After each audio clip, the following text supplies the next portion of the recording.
यत्र नार्यस्तु पूज्यन्ते रमन्ते तत्र देवताः, मतलब जहां नारी का सम्मान होता है वहां देवता निवास करते हैं।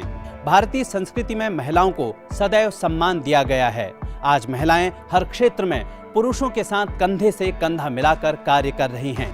बावजूद इसके भारत में हर साल करीब 30% महिलाएं घरेलू हिंसा का शिकार हो रही हैं। क्या आप जानते हैं, किसी भी महिला का शारीरिक, मानसिक, भावनात्मक, मौखिक, मनोवैज्ञानिक और यौन शोषण अगर उसके सगे संबंधियों द्वारा किया जाता है तो यह घरेलू हिंसा की श्रेणी में आता है।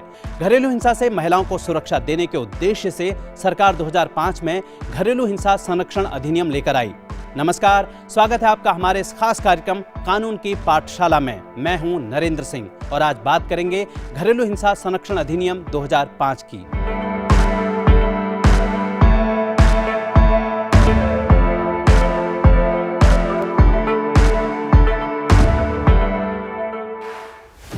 कोई भी ऐसी वजह जिसके चलते किसी महिला और बच्चे को स्वास्थ्य, सुरक्षा और जीवन के संकट से गुजरना पड़े, आर्थिक क्षति हो या फिर उन्हें दुख, पीड़ा और अपमान सहना पड़े, घरेलू हिंसा के दायरे में आती हैं। घरेलू हिंसा संरक्षण अधिनियम 2005 से पहले विवाहित महिलाएं परिजनों द्वारा शारीरिक या मानसिक रूप से प्रताड़ित होने पर आईपीसी की धारा 498A के तहत ही शिकायत दर्ज करवा सकती थीं।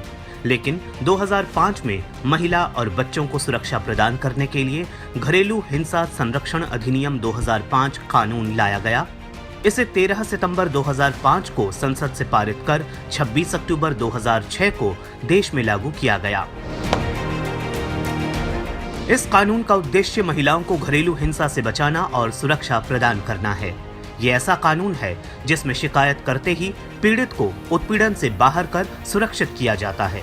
घरेलू हिंसा में शारीरिक, मानसिक, लैंगिक, आर्थिक और भावनात्मक प्रताड़ना शामिल है।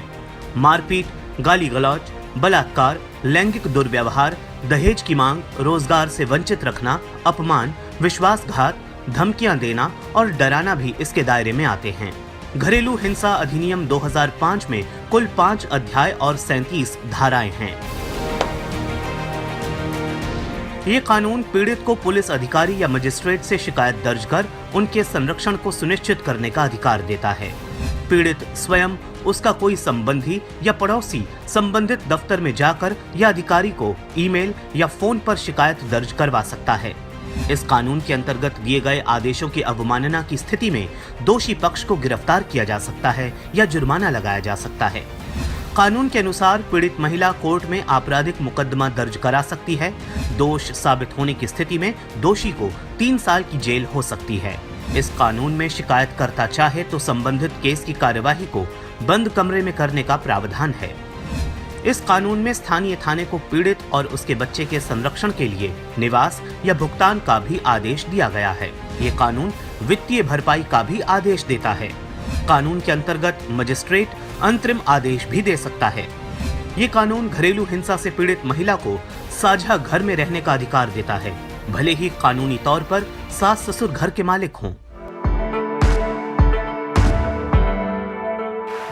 अक्सर नारी को बेटी, बहन, पत्नी, मां और साथी महिला के रूप में घरेलू हिंसा और भेदभाव का सामना करना पड़ता है, जो भारत जैसे विकासशील देश के लिए बेहद चिंतनीय है। कई बार देखा गया है कि महिला घर की इज्जत बचाने के लिए घरेलू हिंसा बर्दाश्त करती रहती हैं और शिकायत नहीं कर पाती। समय आ गया है कि आप अपने अधिकारों के प्रति जागरूक हों और जरूरत पड़ने पर शिकायत दर्ज कराएं। आज के लिए बस इतना ही। मिलेंगे कानून की पाठशाला के अगले एपिसोड में एक नए कानून के प्रावधानों की जानकारी के साथ। मुझे दीजिए इजाजत। नमस्कार।